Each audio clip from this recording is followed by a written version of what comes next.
कराता रहता है ये।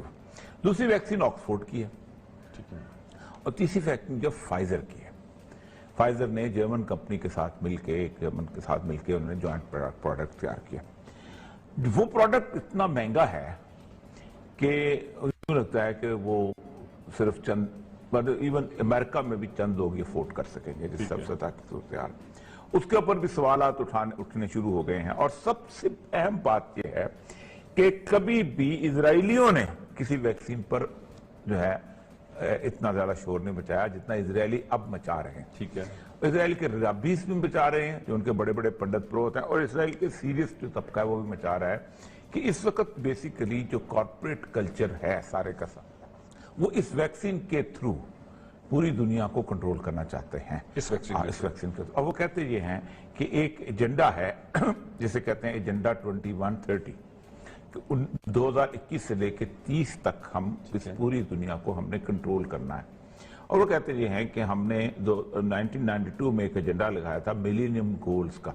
ठीक है, कि जितनी रियासतें मौजूद हैं दुनिया में, जितनी फौजें मौजूद हैं, जितने लोग मौजूद हैं, जितनी सिपाह मौजूद है, इन सारे को हम कहा था कि देखो बात सुनो कि 2020 तक आप 3-4 काम कर लो कि 2020 तक लोगों को पानी पहुंचा दो, लोगों को तालीम दे दो, लोगों को सेहत दे दो, ये कर लो, ह्यूमन राइट्स को जो करना, वो नहीं हुआ।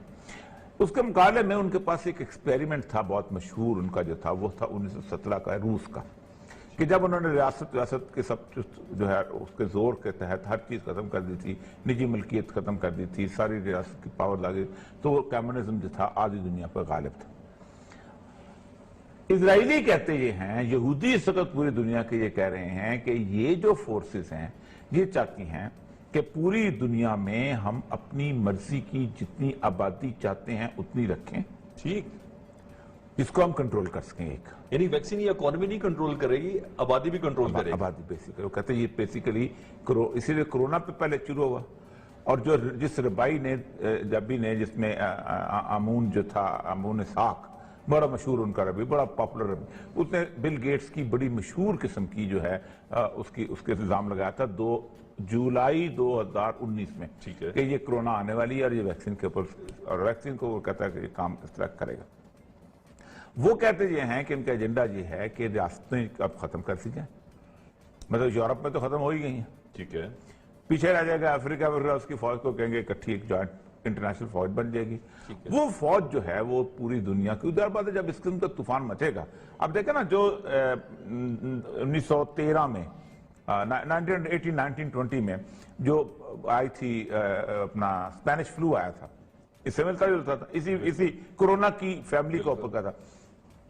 उसके अंदर आप अंदाजा करें कि 5-5.5 करोड़ बंदा मरा था, जबकि दुनिया की आबादी इतनी सी होती थी। सही। उससे पहले जो 1340 में जो आया था स्पेनिश। सर आप खुद भी इस नैरेटिव पे बिलीव करते हैं? मैं नहीं बिलीव कर रहा हूँ, ये कंट्रोवर्सी बिल्ट हुई है इस वक्त। फॉर व्हाट, किस लिए? मैं आप बता क्यों हुई, ये बड़ा सब यही इंपॉर्टेंट इशू है। ये मैं पूछना कि वैक्सीन जो है, वैक्सीन बिजनेस जो है, ये गुज़श्ता कई सालों से कंट्रोवर्सी का हिस्सा रहा है। अच्छा, लेकिन कंट्रोवर्सी नॉर्मली करते थे रिलीजियस लोग, पोलियो शोलियो पे जिस तरह हुआ, कर दिया हमारे से गरीब लोग, सही सही, ठीक है, लेकिन उसको जबरदस्ती पिलाई जाती थी पोलियो। नहीं, आप तो पोलियो पिलाने के इशारों में है, पोलियो पिलाने। वो तो खैर लंबी बहस है, मैं तो कई दफा प्रोग्राम कर चुका हूँ कि पोलियो क्यों पिलाया जाता है, कतरे क्यों पिलाए जाते हैं, क्या है, क्या चीज है, एक 4 वायरस के लिए पूरी दुनिया इतनी परेशान क्यों होती चली जा रही है, जबकि रोज लोग इन्फ्लुएंजा से, रोज फ्लू से मर रहे हैं। अमेरिका में तकरीबन 50,000 के करीब फ्लू से मरता है हर साल बंदा, तो 50,000 बंदे को बचाने के लिए कोई वैक्सीन जो है नहीं बनती, बन जाती है तो अगले साल वो अपना शेप चेंज कर रहा था, फिर नहीं होता। उनको जबरदस्ती पूरे अमेरिका को क्यों नहीं पिलाते? तो बड़ा लंबा इशू है। वैक्सीन एक बिजनेस है, बहुत बड़ा बिजनेस है, और इस बिजनेस को वैक्सीन बुनियादी तौर पर मेडिसिन नहीं है। डन हो गया। वैक्सीन बुनियादी तौर पर होता यह है कि आप एक ऐसी चीज जिस्म के अंदर दाखिल करते हैं जो डेड होती है लेकिन वायरस से मिलती जुलती होती है। ठीक है, ठीक है, उसको देख के जिस्म के अंदर अल्लाह तबारक तआला ने जो इम्यूनिटी सिस्टम बना रखा है ना, जो घोड़े तैयार किए जी, वो घोड़े ताजा दम हो जाते हैं उसको मारने के लिए। ठीक है, और वो इतने अलर्ट रहते हैं कि उस तरह का अगर कोई वायरस को भी हो, कौन है, क्योंकि वायरस ऐसी चीज है जिसको आप किल नहीं कर सकते। ये वैक्सीन की आप बात कर रहे हैं। ये वैक्सीन, ठीक है। वैक्सीन मेडिसिन नहीं है, पहली बात याद ठीक है, रखिए। समझ गया। वैक्सीन बुनियादी तौर पर इम्यूनिटी सिस्टम को अलर्ट करने के लिए बूस्ट कर, जिस तरह ये assumption, इस तरह एक assumption है कि पेशेंट जो ज़हनी मरीज के पेशेंट है उनको बिजली का टॉर्चर लगाते थे, उससे कुछ सेल एक्टिवेट हो जाते थे। सही। और वो आज भी लगाया जाता है ईसीटी, जो इलेक्ट्रो कन्वल्सिव टॉर्चर कहते हैं, ये ट्रीटमेंट, लोग ट्रीटमेंट कहते हैं, हम टॉर्चर कहते हैं। तो ये असल में सिचुएशन ये है कि इस वक्त ये जो चीज है, अब इसको मुझे समझ नहीं आती। हम चाइना वाली इस्तेमाल करें, हम चाइना वाली इस्तेमाल करेंगे तो इसको ये कंट्रोवर्सी है, हम सस्ती है, ऑक्सफोर्ड वाली इस्तेमाल करेंगे या वो करेंगे, हर तीनों मुल्क ये इस कंट्रोवर्सी। डॉक्टर साहब हमारे साथ है। अस्सलाम वालेकुम डॉक्टर साहब। वालेकुम, बहुत बहुत शुक्रिया। डॉक्टर साहब ये वैक्सीन आ तो गई है, आज मैं पूरे सफे की स्टोरी जो है, और न्यूयॉर्क टाइम, ये सोशल मीडिया की बात नहीं कर रहा कि वैक्सीन ज्वाइंट, दिल दुखाने वाली बात नहीं की जाएगी। आज लाइटर टॉपिक्स लेकर के हाजिर खिदमत हुए हैं। तहरीक इंसाफ का तूफान तो नहीं कहूँगा, उसे क्या कहेंगे, तहरीक इंसाफ का जादू अब सर चढ़ करके बोल रहा है, और खान साहब का विजन जो है वो अब सरहद पार, भारत में नहीं बल्कि अब वो कई ममालिक की सरहदें पार करके सीधा फ़लस्तीन जा पहुँचा है। तहरीक इंसाफ की फ़लस्तीन में ब्रांच खुल गई है, लेकिन मज़े की बात यह है कि तहरीक इंसाफ पाकिस्तान वालों को इसकी ज़र्रा बराबर भी खबर नहीं है। अब आप इस नई ब्रांच की शरारत ज़रा मुलाहिज़ा कीजिए। एक फ़लस्तीनी को या फ़लस्तीनी के रूप में किसी को, उसको क्या कहने पे मजबूर किया? उसने बताया कि खान साहब जो हैं वो अर्तगरल गाजी हैं मौजूदा दौर के। अब बताइए आप, अब इस बात पे मैं क्या कहूँ? कुछ भी कहूँगा तो पकड़ा जाऊँगा। पहले अर्तगरल गाजी की प्रमोशन के लिए खान साहब की जो खिदमात हैं वो ठीक है, वो हमारा Islamic character and all that, ये वो सब चीज़ें। उसके बाद फिर उसको इंपोर्ट भी कर लिया, उसमें भी जाहिर है कि जो भी जिसका भला होना था, जो अगर हुआ होगा।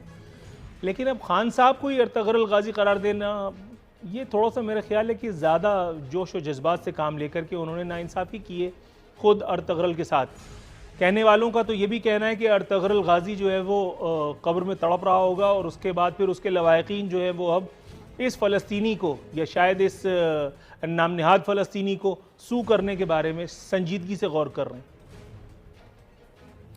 बताया गया है, इसी फ़लस्तीनी ने हमें बताया, ये पता नहीं कौन है, अल्लाह मारा, इसने बताया कि अपनी दिलेरी के सबब शाह महमूद कुरैशी साहब, जिन्होंने CNN की एंकर को मुंह तोड़, कलम तोड़ जवाब दिया था बाकायदा, जिस पर उसे माँ सिवाय इधर उधर की बात करने के, यहूदियों को प्रोटेक्ट करने के, यहूद दुश्मनी का इल्ज़ाम लगाने के, और कुछ न सूझा। इस एक जुर्रत रिंदाना के सबब शाह महमूद कुरैशी को इस फ़लस्तीनी ने या इस नाम निहाद फ़लस्तीनी ने सद्दाम हुसैन से ममासिल करार दे दिया है। अल्लाह अकबर। ये एक अलग फड्डा है, क्योंकि सद्दाम हुसैन बहुत सारे लोगों के लिए अगर हीरो है, तो फिर ऐसे लोगों की तादाद मेरा ख्याल है गिननी भी मुश्किल है जो उसे फ़िरौन मानते थे मौजूद उस एक दौर का। अब वज़ीर ख़ारजा के साथ ये वाकई ज़्यादती हुई है या उनकी खिदमात का कमा हुक्कहू अज्र दिया गया है, इसका फ़ैसला आप खुद कीजिए। दूसरी जानिब बिलावल भुट्टो जरदारी साहब ने एक मरतबा फिर ची गुवेरा का रूप धार लिया। एक इनकलाबी की आत्मा उनमें सरायत कर गई है। फरमाते हैं कि इमरान खान के माशी जराइम